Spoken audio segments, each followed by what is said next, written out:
Apa sih yang sudah kamu lakukan sebagai istri? Suara itu dingin. Bukan marah. Bukan teriak. Justru lebih menyakitkan karena terdengar yakin. Rani terdiam di dapur, tangannya gemetar menggenggam sendok. Di ruang tengah, suaminya duduk bersama ibunya. Dua pasang mata menatapnya seolah ia adalah beban. Padahal semalam, Rani tidak tidur. Anaknya demam. Rumah berantakan. Dan tidak satu pun dari mereka bertanya, "Kamu capek?" Halo sahabat semua herba. Sebelum cerita ini berlanjut, jangan lupa subscribe, karena setiap kisah di channel ini adalah potongan luka yang mungkin pernah kamu rasakan sendiri. Tulis juga di kolom komentar, kamu menonton dari kota mana? Sekarang, mari kita lanjutkan ceritanya. Pagi di rumah itu selalu dimulai dengan suara piring dan langkah kaki tergesa. Bukan tawa. Bukan sapaan hangat. Hanya rutinitas yang berjalan tanpa perasaan. Rani berdiri di dapur sejak subuh.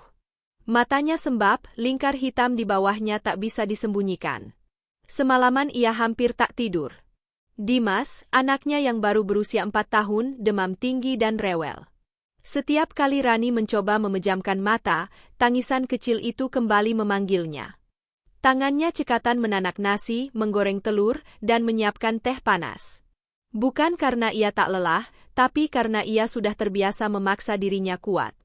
Rani berusia 29 tahun. Wajahnya lembut, suaranya pelan, dan sejak kecil ia dididik untuk tidak banyak membantah. Ia tumbuh dengan keyakinan bahwa perempuan yang baik adalah perempuan yang tahan, sabar, dan tidak merepotkan siapapun. Dulu, sebelum menikah, Rani bekerja di sebuah toko pakaian. Gajinya memang tidak besar, tapi cukup membuatnya merasa berguna. Setelah menikah dengan Arga, ia berhenti bekerja atas permintaan suaminya. "Ngapain capek-capek kerja? Fokus aja urus rumah," kata Arga kala itu. Rani menurut. Karena ia percaya. Karena ia mencintai. Arga kini berusia 33 tahun. Ia bekerja sebagai staf gudang logistik. Pekerjaannya berat, jam kerjanya panjang, dan itu sering ia jadikan alasan untuk bersikap dingin di rumah. Arga bukan lelaki yang kasar dengan tangan, tapi kata-katanya seringkali tajam tanpa ia sadari. Di rumah itu juga tinggal Bu Sulastri, ibu Arga. Perempuan 58 tahun dengan prinsip hidup keras. Menantu perempuan harus kuat seperti baja, tidak boleh mengeluh, dan harus selalu tahu diri. Menurut Bu Sulastri, Rani terlalu manja. Pagi itu, Bu Sulastri duduk di meja makan sambil menatap lauk yang disajikan. Ia menyendok sayur, mencicipi sedikit, lalu meletakkan sendoknya dengan bunyi pelan namun penuh makna. "Keasinan," katanya singkat. Rani refleks menunduk. "Maaf Bu, mungkin tadi kebanyakan garam." Bu Sulastri menghela napas panjang, seolah kelelahan menghadapi sesuatu yang sama berulang kali. "Masak itu kalau pakai hati. Jangan asal jadi." Ibu dulu masak sambil ngurus 3 anak, kerja di sawah, tapi suami tetap dilayani. Rani menggenggam ujung celemeknya. Dadanya sesak, tapi ia hanya mengangguk. "Iya Bu." Arga keluar dari kamar sambil mengancingkan ke meja. Ia duduk, mengambil piring, dan ikut makan tanpa melihat wajah Rani. "Dimas gimana?" tanyanya datar. "Masih panas, Mas. Semalaman, makanya jaga anak yang benar," potong Arga cepat. "Jangan kebanyakan mikir yang enggak-enggak." Kalimat itu seperti pisau kecil yang diselipkan perlahan ke dada Rani. Tidak langsung membunuh, tapi cukup untuk membuatnya berdarah pelan-pelan. Rani ingin menjawab. Ingin berkata bahwa ia sudah melakukan yang terbaik. Bahwa ia juga manusia yang bisa lelah. Tapi lidahnya keluh. Sejak kapanpun, rumah itu bukan tempat aman untuk jujur soal perasaan. Setelah Arga berangkat kerja, Rani kembali ke kamar. Dimas terbaring lemas, napasnya berat. Rani duduk di sampingnya, mengelus rambut anak itu dengan hati-hati. "Maaf ya nak," bisiknya lirih. "Kalau ibu kurang kuat." Air matanya jatuh satu persatu. Tangisan yang ia tahan sejak pagi akhirnya pecah dalam diam. Tak lama kemudian, suara langkah kaki Bu Sulastri terdengar di ambang pintu. "Menangis lagi?" Nada suaranya dingin. Rani buru-buru mengusap wajahnya. "Tidak Bu." Bu Sulastri mendekat, melipat tangan di dada. "Jangan cengeng. Istri yang cengeng bikin suami malas pulang. Kalimat itu menancap dalam. Rani hanya bisa mengangguk. Setelah Bu Sulastri pergi, Rani menatap pantulan dirinya di cermin kecil di kamar. Ia hampir tak mengenali perempuan yang ada di sana. Wajah pucat. Mata kosong. Bahu sedikit membungkuk. Sejak kapan aku jadi seperti ini? Batinnya. Siang menjelang, Rani kembali ke dapur. Ia mencuci pakaian, menyapu rumah, menyiapkan makan siang, semua dilakukan sambil bolak-balik mengecek suhu tubuh Dimas. Tak ada yang memintanya beristirahat. Tak ada yang bertanya apakah ia sanggup. Karena di rumah itu, pengorbanannya dianggap hal biasa. Dan yang biasa, seringkali tidak dihargai. Menjelang sore, punggung Rani terasa nyeri. Kepalanya berdenyut. Tapi ia tetap berdiri, menyetrika pakaian Arga untuk esok hari. Di sela suara setrika, pikirannya melayang jauh. Ia teringat ucapan ibunya dulu. Kalau kamu sudah jadi istri, jangan gampang menyerah. Rani tidak menyerah. Ia hanya perlahan hilang. Dan tanpa ia sadari, inilah awal dari sebuah pertanyaan besar yang akan mengubah hidupnya. Apakah semua pengorbanan ini memang tidak pernah cukup? Hari-hari setelah itu berjalan seperti bayangan yang berulang. Tidak ada yang benar-benar berubah, kecuali rasa lelah Rani yang semakin menumpuk, seperti debu yang dibiarkan mengendap di sudut rumah, tak terlihat, tapi membuat sesak. Demam Dimas memang mulai turun, tapi tubuh kecil itu masih lemah. Setiap kali Rani meletakkan anaknya untuk mengerjakan pekerjaan rumah, Dimas akan menangis, memanggilnya dengan suara serak. "Ibu, jangan pergi." Kalimat itu menusuk hati Rani lebih dalam daripada semua kata tajam yang pernah ia terima. Ia akan kembali menggendong Dimas, meski tangannya pegal, meski punggungnya seperti ditusuk-tusuk. Rani jarang mengeluh. Bukan karena ia kuat, tapi karena ia tahu keluhannya tak akan dianggap penting. Pagi itu, Bu Sulastri meminta Rani ikut ke rumah tetangga untuk arisan kecil ibu-ibu. Rani sebenarnya enggan meninggalkan Dimas yang belum pulih, tapi ia tak berani menolak. "Bawa saja anakmu. Jangan manja," kata Bu Sulastri. Di rumah tetangga, obrolan ibu-ibu terdengar ramai. Mereka membicarakan harga sembako, anak sekolah, dan sesekali membandingkan menantu. "Anakmu beruntung ya, Bu Sulastri," kata salah satu tetangga. "Punya menantu yang di rumah saja." Kalimat itu seharusnya terdengar sebagai pujian. Namun bagi Rani, itu seperti penegasan bahwa keberadaannya hanya sebatas rumah. Bu Sulastri tersenyum tipis. "Iya, tapi ya gitu, sekarang perempuan di rumah juga gampang capek." Rani menunduk, mengencangkan pelukannya pada Dimas. Dadanya terasa panas. Ia ada di sana, tapi seolah dibicarakan sebagai benda. Sepulang dari arisan, Rani mendapati rumah dalam keadaan berantakan. Arga pulang lebih awal hari itu. Sepatu berserakan, gelas bekas kopi tergeletak di meja. Rani menarik napas panjang.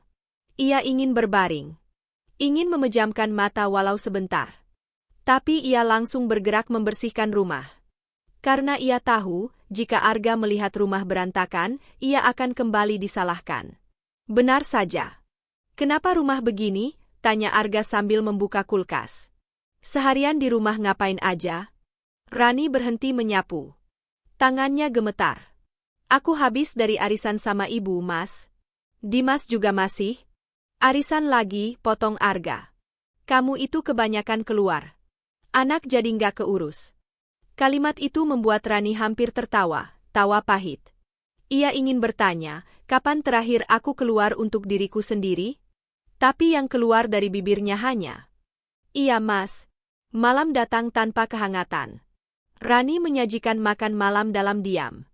Bu Sulastri makan lebih dulu, lalu masuk ke kamar tanpa sepatah kata pun. Arga makan sambil menatap ponsel. "Mas," kata Rani pelan, memberanikan diri. "Kita bisa bicara sebentar?" Arga mendongak, alisnya berkerut. "Bicara apa?" Rani duduk di seberangnya. Jantungnya berdegup cepat. "Aku capek, Mas. Aku cuma pengin didengar." Arga menghela napas berat. "Capek dari mana?" "Kamu di rumah." Kalimat itu kembali terulang. Dan setiap kali diucapkan, rasanya semakin menghancurkan. "Aku bangun subuh, Mas. Jaga Dimas malam-malam. Ngurus rumah. Ngurus ibu. Jangan bawa-bawa ibu, potong Arga. Kamu itu istriku. Sudah kewajibanmu. Rani menunduk. Air matanya jatuh ke meja makan. Aku cuma ingin dihargai. Arga tertawa kecil, bukan mengejek, tapi meremehkan. Kamu terlalu drama. Istri itu ya kerja, bukan minta dipuji. Kalimat itu menjadi batas yang tak terlihat. Di dalam diri Rani, ada sesuatu yang runtuh perlahan. Malam itu, Rani tidur sambil memeluk Dimas. Ia menatap langit-langit kamar yang gelap. Dalam pikirannya, satu pertanyaan terus berulang. Kalau semua ini kewajiban, lalu di mana tempatku sebagai manusia? Keesokan harinya, Rani menerima telepon dari ibunya. Ibunya tinggal di desa, jauh dari rumah Rani. Kamu suaranya capek sekali, nak, kata sang ibu lembut. Kamu baik-baik saja? Rani hampir menjawab tidak. Tapi ia menelan kata itu. Iya, Bu. Baik. Ia tidak ingin ibunya khawatir. Ia sudah terlalu sering menahan diri, sampai lupa bagaimana caranya meminta tolong. Beberapa hari kemudian, konflik kecil berubah menjadi tekanan yang lebih nyata. Bu Sulastri mulai sering membandingkan Rani dengan menantu orang lain. Si Ani itu kerjanya di kantor, tapi rumah tetap rapi. Kamu harusnya bisa belajar. Rani mengangguk. Setiap kata itu menjadi beban baru di punggungnya yang sudah lelah. Suatu sore, saat Rani sedang memandikan Dimas, ia mendengar Bu Sulastri berbicara di telepon. Iya, anakku itu sebenarnya bisa dapat istri lebih baik. Kalimat itu membuat Rani berhenti bergerak. Air mandi terus mengalir, tapi tubuhnya terasa dingin. Ia berdiri lama di kamar mandi, menahan tangis, sementara Dimas menatapnya bingung. Malam itu, Rani menyadari satu hal pahit. Pengorbanannya tidak pernah dicatat. Ia ada, tapi tidak diakui. Ia bekerja, tapi tidak dihitung. Dan tanpa ia sadari, benih luka itu tumbuh menjadi sesuatu yang lebih besar. Sesuatu yang suatu hari akan memaksanya memilih antara bertahan atau menyelamatkan dirinya sendiri. Rumah seharusnya menjadi tempat paling aman. Tempat seseorang bisa melepaskan lelah tanpa takut dihakimi. Namun bagi Rani, rumah itu perlahan berubah menjadi ruang sempit yang menyesakkan, penuh tatapan, penuh tuntutan, tapi kosong dari pengertian. Pagi itu, Rani bangun dengan kepala berat. Tenggorokannya kering, tubuhnya panas dingin. Ia tahu, dirinya mulai jatuh sakit. Tapi seperti biasa, rasa tidak enak badan bukan alasan yang bisa diterima di rumah itu. Dimas masih terlelap. Nafas kecilnya terdengar teratur. Rani menatap wajah anaknya lama, seolah mengumpulkan kekuatan dari sana. Ibu harus kuat, bisiknya lirih. Entah untuk siapa kata-kata itu ditujukan, untuk Dimas atau untuk dirinya sendiri. Ia tetap ke dapur. Tetap memasak. Tetap membersihkan rumah. Saat Bu Sulastri keluar dari kamar, ia langsung memperhatikan wajah Rani. Kamu sakit? Tanyanya singkat, tanpa nada khawatir. Sedikit pusing, Bu, jawab Rani jujur. Bu Sulastri mendengus. Perempuan itu jangan sedikit-sedikit sakit. Kalau kamu sakit, nanti siapa yang urus rumah? Kalimat itu membuat Rani terdiam. Ia ingin bertanya, kalau aku roboh, apa aku masih berharga? Namun seperti biasa, ia memilih diam. Hari itu Arga pulang lebih cepat. Wajahnya tampak lelah, tapi bukan lelah yang ingin berbagi, melainkan lelah yang siap dilampiaskan. Kamu belum nyuci baju? Tanyanya begitu masuk rumah. Rani menoleh dari dapur. Belum semua, Mas. Badanku. Alasan lagi, potong Arga tajam. Sejak kapan kamu jadi sering gak beres begini? Rani menarik napas dalam. Ia merasakan dadanya bergetar. Mas, aku manusia. Aku bisa capek. Aku bisa sakit. Arga tertawa pendek. Tapi kamu bukan kerja di luar. Kamu cuma di rumah. Kalimat itu. Lagi. Dan entah kenapa, kali ini Rani tidak langsung menunduk. Justru karena aku di rumah, katanya pelan tapi jelas. Aku nggak pernah berhenti. Ruangan mendadak hening. Bu Sulastri yang sedari tadi mendengarkan dari ruang tengah langsung menyela. Rani, jangan melawan suami. Itu tidak sopan. Rani menoleh ke arah mertuanya. Matanya berkaca-kaca, tapi suaranya tetap keluar. Saya tidak melawan Bu. Saya cuma bicara. Bu Sulastri bangkit dari duduknya. Bicara itu ada batasnya. Kamu itu numpang di rumah anak saya. Kata numpang itu menghantam keras. Rani merasa seperti tamu yang terlalu lama tinggal. Bu, suara Rani bergetar. Saya istri Arga. Ibu dari cucu ibu. Bu Sulastri tersenyum sinis. Status tidak menjamin kamu benar. Arga berdiri, suaranya meninggi. Sudah. Aku capek pulang kerja harus dengar drama. Drama. Begitu ia menyebut semua tangisan, semua lelah, semua pengorbanan Rani. Air mata Rani akhirnya jatuh. Bukan satu, tapi deras. Apa aku salah karena bicara? Tanyanya lirih. Apa aku harus diam terus supaya dianggap istri baik? Arga memalingkan wajah. Kalau kamu nggak sanggup, jangan jadi istri. Kalimat itu menjadi retakan besar yang tak bisa diperbaiki. Malam itu, Rani duduk sendiri di kamar, memeluk lutut. Dimas sudah tidur. Lampu kamar temaram. Ia mengingat awal pernikahannya. Saat Arga menggenggam tangannya dan berkata, "Kita tim." Kini, Rani merasa sendirian. Beberapa hari berikutnya, suasana rumah semakin dingin. Bu Sulastri tak lagi menegur Rani secara langsung, tapi sindirannya semakin tajam. Zaman sekarang ya, perempuan dikit-dikit curhat capek. Padahal dulu kami nggak sempat capek. Setiap kalimat seperti itu membuat Rani mengecil. Namun anehnya, di dalam dirinya bukan hanya luka yang tumbuh, tapi juga kesadaran. Kesadaran bahwa ia terlalu lama diam. Suatu sore, Rani memberanikan diri keluar rumah sendirian. Ia menitipkan Dimas sebentar pada Bu Sulastri. "Saya ke apotek, Bu." "Sebentar." Bu Sulastri menatapnya dari ujung kepala sampai kaki. "Jangan lama. Rumah jangan ditinggal." Di apotek kecil itu, Rani duduk menunggu obat. Di sana, ia melihat dirinya di cermin besar. Perempuan itu tampak letih. Tapi matanya menyimpan sesuatu yang berbeda. Kesadaran bahwa ia tidak sepenuhnya salah. Saat pulang, Arga sudah di rumah. Wajahnya masam. "Kamu kemana?" Nada interrogatif. "Ke apotek." "Aku pusing. Keluar rumah tanpa izin itu nggak sopan." Rani menatap suaminya lama. Lalu, untuk pertama kalinya, ia berkata tegas. "Aku bukan anak kecil, Mas." Arga terdiam. Bu Sulastri keluar dari kamar. "Kamu sudah berani sekarang," katanya dingin. "Jangan lupa diri." Rani menggenggam tangan. Suaranya pelan, tapi mantap. "Aku cuma ingin dihargai sebagai manusia." Sunyi jatuh di antara mereka. Bukan sunyi yang damai, tapi sunyi yang penuh jarak. Malam itu, Rani menangis bukan karena sedih semata, melainkan karena ia mulai sadar bahwa bertahan pun bisa menyakiti diri sendiri. Dan jauh di dalam hatinya, sebuah pikiran yang dulu ia takutkan mulai muncul. Bagaimana kalau masalahnya bukan karena aku kurang berkorban, tapi karena mereka tak pernah mau melihat? Pikiran itu belum menjadi keputusan. Tapi ia sudah tumbuh. Dan ketika tumbuh, ia tidak bisa lagi diabaikan. Hujan turun sejak sore, rintiknya memukul atap rumah tanpa henti, seolah ikut menirukan isi dada Rani yang bergemuruh. Udara dingin merayap masuk melalui celah jendela, tapi dingin itu tak sebanding dengan apa yang ia rasakan di dalam hatinya. Sejak pagi, tubuh Rani terasa semakin lemah.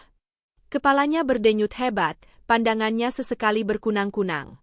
Namun seperti biasa, ia tetap bergerak. Tetap bangun lebih dulu. Tetap memasak. Tetap mengurus Dimas yang kembali rewel karena batuk dan panasnya naik lagi. "Ibu sakit?" tanya Dimas lirih sambil memegang pipinya. Rani tersenyum, senyum yang dipaksakan. "Tidak, Nak. Ibu cuma capek sedikit." Ia berbohong. Bukan pada Dimas, tapi pada dirinya sendiri. Siang itu, Bu Sulastri memperhatikan Rani yang terlihat semakin pucat. Namun alih-alih khawatir, nada suaranya justru mengeras. "Kamu itu kenapa sekarang kelihatan lemah sekali? Perempuan kalau menikah jangan jadi manja." Rani berhenti memotong sayur. Tangannya bergetar. "Saya bukan manja, Bu. Saya cuma..." "Cukup," potong Bu Sulastri. Ibu tidak mau dengar alasan. Kata alasan itu kembali. Seolah seluruh hidup Rani hanyalah rangkaian pembenaran yang tak pernah layak dipercaya. Menjelang malam, Arga pulang dengan wajah kusut. Jaketnya basah, langkahnya berat. Namun begitu melihat kondisi rumah yang belum sepenuhnya rapi, alisnya langsung berkerut. "Kamu belum nyapu?" tanyanya ketus. Rani menoleh pelan. "Aku belum sempat, Mas." Dimas rewel terus. "Aku juga. Aku capek kerja seharian," potong Arga, suaranya meninggi. "Pulang-pulang rumah begini." Rani menelan ludah. Dadanya terasa sesak, seperti ada tangan yang meremas jantungnya. "Mas, aku juga capek." Kalimat sederhana itu seperti memicu ledakan. "Capek?" Arga tertawa sinis. "Kamu tahu capek itu apa? Aku kerja banting tulang di luar. Kamu cuma di rumah." Kata cuma itu menghantam keras. Rani memejamkan mata sejenak, berusaha menahan air mata yang sudah diambang jatuh. "Aku bangun lebih pagi dari kamu," ucapnya dengan suara bergetar. "Aku tidur paling malam. Aku ngurus anakmu. Ngurus rumahmu. Ngurus ibumu. Kalau itu bukan kerja, lalu apa?" Bu Sulastri keluar dari kamar tepat saat suara Rani meninggi. "Ada apa ini ribut-ribut?" tanyanya tajam. "Rani drama lagi, Bu," jawab Arga cepat. "Katanya capek." Bu Sulastri mendengus. "Capek?" Baru segitu saja sudah mengeluh. Rani menatap mertuanya. Untuk pertama kalinya, tatapan itu tidak sepenuhnya tunduk. "Bu, saya sudah berusaha. Saya bukan mesin." "Kalau tidak sanggup," jawab Bu Sulastri dingin, "jangan jadi istri orang." Kalimat itu memecahkan sesuatu di dalam diri Rani. Ia tertawa kecil, tawa yang bercampur tangis. "Jadi selama ini," katanya lirih tapi jelas, "aku tidak pernah cukup ya?" Arga memijat pelipisnya. "Masalahnya kamu terlalu perhitungan." "Perhitungan?" Suara Rani mulai bergetar hebat. "Aku tidak pernah menghitung, Mas. Justru karena aku tidak pernah menghitung, aku habis." Tangisnya pecah.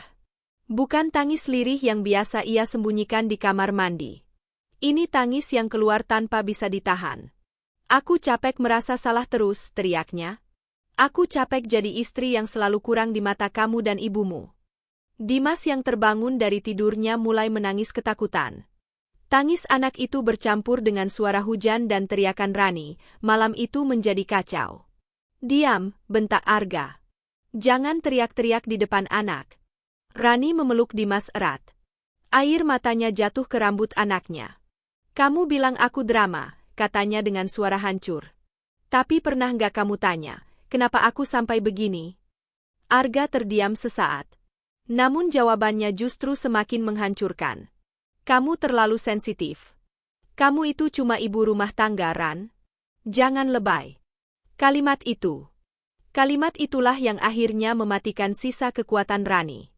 Ia berdiri perlahan, masih menggendong Dimas.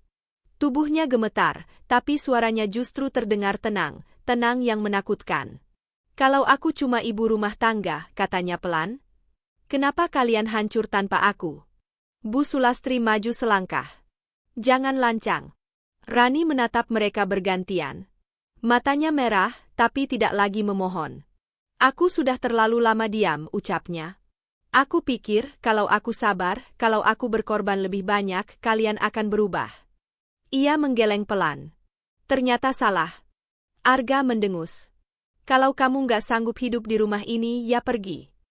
Kata pergi itu menggantung di udara. Rani terdiam beberapa detik. Lalu ia mengangguk pelan. "Baik." Bu Sulastri terkejut. "Kamu jangan main-main." Rani tersenyum pahit. "Aku tidak main-main, Bu. Aku cuma ingin menyelamatkan diriku." Ia masuk ke kamar, mengambil tas kecil. Tangannya gemetar saat memasukkan pakaian Dimas. Tidak banyak. Ia tidak berniat pergi selamanya. Ia hanya ingin bernapas. Saat ia kembali ke ruang tengah, Arga berdiri dengan wajah tegang. "Kamu sungguh mau pergi?" tanyanya, nada suaranya tak jelas, antara marah dan panik. Rani menatap suaminya lama. Tatapan yang dulu penuh cinta, kini hanya menyisakan lelah. "Aku sudah terlalu lama tinggal," jawabnya pelan. Di tempat yang membuatku merasa tidak berharga. Bu Sulastri berkata dingin, "Kalau kamu keluar dari rumah ini, jangan harap bisa kembali." Rani mengangguk. "Kalau kembali berarti aku harus menghilangkan diriku lagi. Aku lebih takut itu." Ia melangkah menuju pintu. Hujan masih turun deras saat pintu terbuka. Dimas memeluk leher Rani erat. "Ibu, jangan sedih." Rani memejamkan mata. Air matanya jatuh, tapi langkahnya tidak berhenti. Malam itu, Rani pergi. Bukan sebagai istri yang kalah, melainkan sebagai perempuan yang akhirnya memilih hidup. Dan di belakangnya, rumah itu tetap berdiri. Dingin, sunyi, dan untuk pertama kalinya, kehilangan. Pagi itu, rumah terasa berbeda. Bukan karena lebih rapi. Bukan karena lebih tenang. Justru karena terlalu sunyi. Arga terbangun oleh suara jam weker yang terus berbunyi. Ia mengulurkan tangan, mematikannya dengan kasar, lalu duduk di tepi ranjang. Biasanya, pada jam segini, aroma teh hangat sudah menyusup dari dapur. Biasanya, Rani sudah mondar-mandir sejak subuh, memastikan semuanya siap. Namun pagi itu, tidak ada apa-apa. Tidak ada suara langkah. Tidak ada piring beradu. Tidak ada suara lembut yang bertanya, "Mas mau sarapan apa?" Arga menghela napas panjang, mencoba mengusir perasaan aneh yang mulai merambat di dadanya. Mungkin dia cuma ke rumah ibunya, gumamnya, berusaha tenang. Ia keluar kamar. Rumah dalam keadaan berantakan. Piring kotor masih di meja semalam. Mainan Dimas tergeletak di lantai, seolah ditinggalkan begitu saja. Dan di sudut ruang tengah, Bu Sulastri duduk diam, menatap kosong ke arah jendela. "Ibu," sapa Arga. "Rani kemana?" Bu Sulastri tidak langsung menjawab. Ia menghela napas pelan, lalu berkata singkat, "Pergi." Satu kata itu membuat dada Arga bergetar. "Pergi kemana?" "Entahlah," jawab Bu Sulastri datar, tapi matanya tampak gelisah. Perempuan kalau dibiarkan terlalu lama ngelunjak, ya begini jadinya. Arga ingin mengangguk, ingin setuju seperti biasanya. Namun kali ini, ia tidak sepenuhnya yakin. Ia bersiap berangkat kerja dengan terburu-buru. Mengambil kemeja dari lemari, ia baru menyadari bahwa baju-bajunya belum disetrika. Ia membuka lemari dapur, kosong. Tidak ada bekal. Tidak ada air panas. Di depan pintu, Arga berhenti sejenak. Untuk pertama kalinya, ia merasa tidak siap menghadapi hari. Di tempat kerja, Arga tidak fokus. Tangannya salah mengambil barang, pikirannya melayang ke rumah. Rekannya sempat menegur. "Kamu kenapa, Aga? Biasanya juga kuat." Arga hanya tersenyum kaku. "Kurang tidur." Padahal yang kurang bukan tidur. Yang kurang adalah kehadiran yang selama ini ia anggap remeh. Sore hari, Arga pulang lebih cepat. Rumah tetap sunyi. Tidak ada Rani. Tidak ada Dimas. "Ibu," katanya agak keras. "Ibu nggak tahu Rani kemana?" Bu Sulastri yang sedang menyapu terdiam. Sapu itu berhenti di tangannya. "Ibu kira dia akan kembali," katanya pelan. "Nanti juga capek sendiri." Arga duduk di sofa. Untuk pertama kalinya, ia merasa gelisah tanpa tahu harus berbuat apa. Malam datang. Sunyi semakin pekat. Biasanya, di jam ini, Rani akan memandikan Dimas, lalu menidurkannya sambil menyanyikan lagu pelan. Biasanya, Arga hanya mendengar dari kejauhan, tanpa benar-benar memperhatikan. Kini, yang terdengar hanya detik jam dinding. Bu Sulastri masuk ke kamar Arga dengan wajah tegang. "Arga," katanya pelan. "Kenapa rumah terasa aneh ya?" Pertanyaan itu terdengar sepele, tapi justru membuat Arga tercekat. Ia menelan ludah. "Karena Rani nggak ada," jawabnya lirih, lebih pada dirinya sendiri. Hari kedua, Dimas belum juga kembali. Arga mulai panik. Ia menghubungi ponsel Rani. Nada sambung. Diangkat. "Ran," suaranya terdengar canggung. "Kamu di mana?" Suara Rani terdengar tenang di seberang. "Aku di tempat yang aman, Mas. Bawa pulang Dimas." Rumah sepi. Ada jeda beberapa detik sebelum Rani menjawab. "Rumah sepi karena selama ini aku yang mengisinya, Mas." Kalimat itu menghantam keras. "Aku nggak bermaksud." "Mas," potong Rani lembut. Aku capek menjelaskan. Aku cuma ingin tenang. Telepon terputus. Arga menatap layar ponselnya lama. Tangannya gemetar. Hari-hari berikutnya berubah menjadi kekacauan kecil. Bu Sulastri mulai kewalahan. Ia terbiasa memberi perintah, bukan mengerjakan semuanya sendiri. Arga, kamu tahu di mana sapu? Arga, masak nasi gimana caranya? Arga, kenapa rumah selalu kotor? Arga mencoba membantu, tapi semua terasa sulit. Baru sekarang ia sadar betapa banyak hal yang dulu berjalan karena Rani ada. Suatu sore, Bu Sulastri duduk terdiam di ruang tengah. Wajahnya pucat, tubuhnya lelah. Ibu capek, katanya lirih. Kalimat itu membuat Arga menoleh cepat. Ia teringat betapa sering Rani mengucapkan kata yang sama, dan selalu diabaikan. Ibu, kata Arga pelan. Rani juga sering bilang capek. Bu Sulastri terdiam. Matanya berkaca-kaca.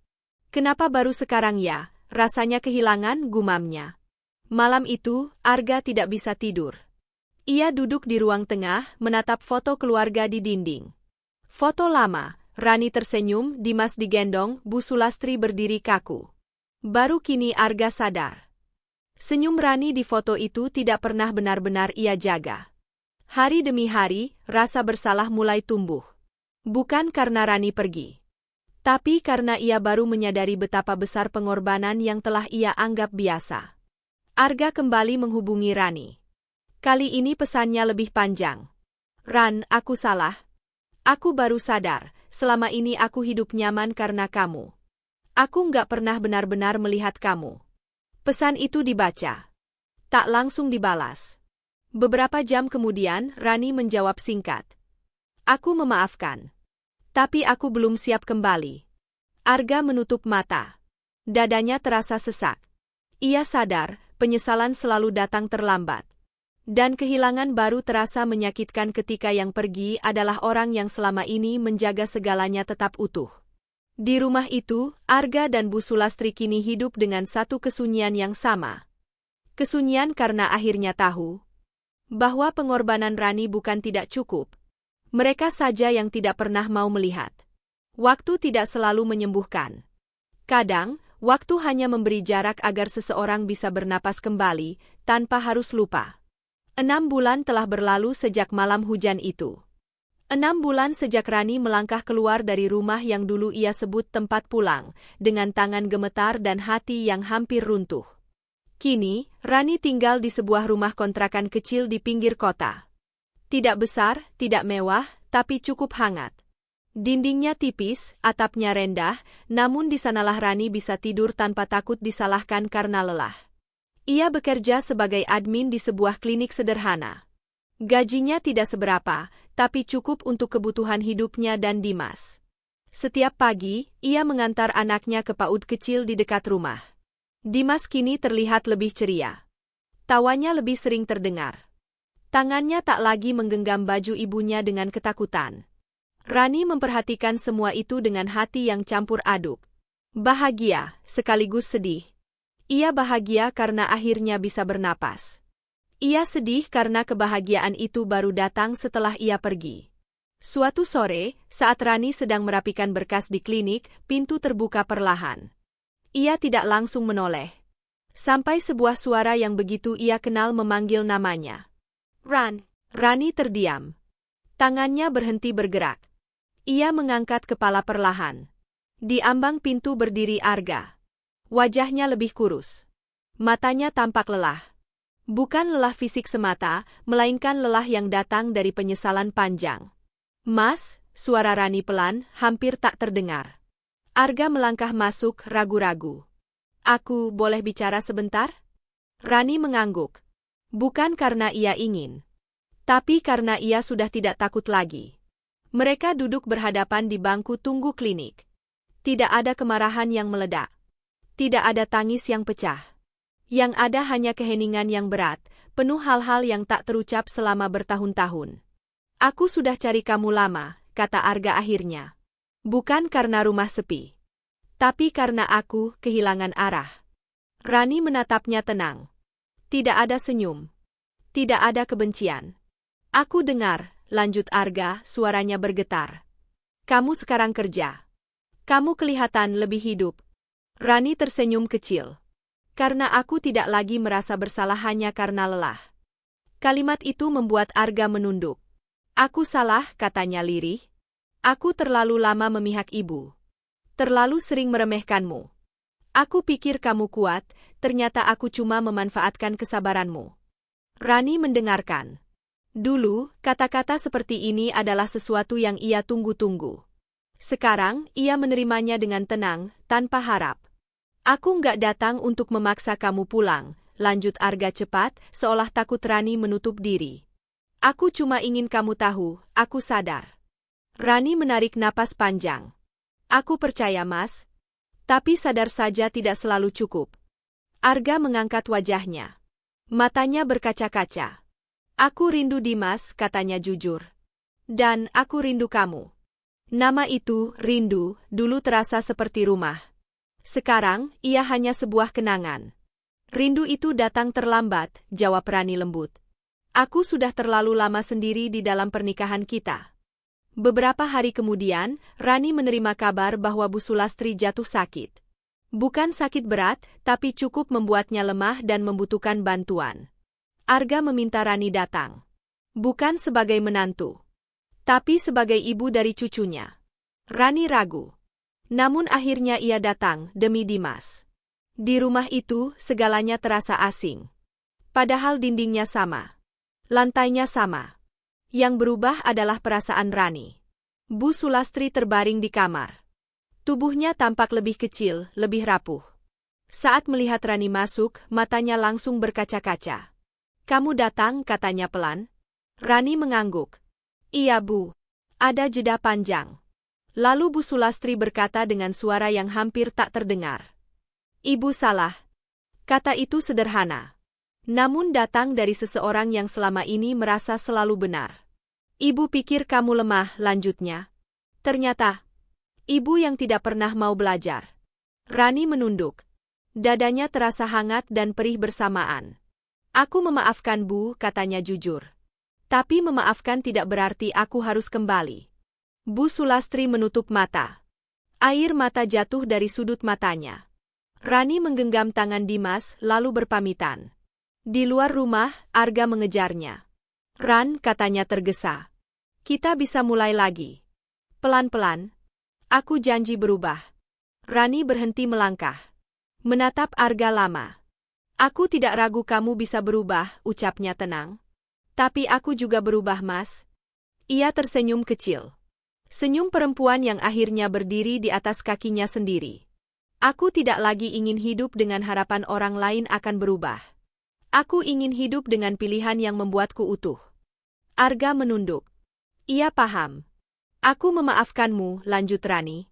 Dan itu cukup. Aku tidak kembali. Dimas menarik tangan ibunya. Ibu, kita pulang?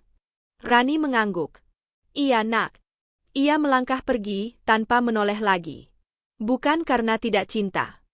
Tapi karena ia akhirnya mencintai dirinya sendiri. Di kejauhan, Arga berdiri diam. Dengan satu pelajaran yang datang terlambat. Bahwa pengorbanan seorang ibu bukanlah sesuatu yang harus diuji batasnya. Karena ketika ia pergi untuk menyelamatkan diri, yang tertinggal bukan hanya rumah yang kosong, melainkan hati yang menyesal seumur hidup.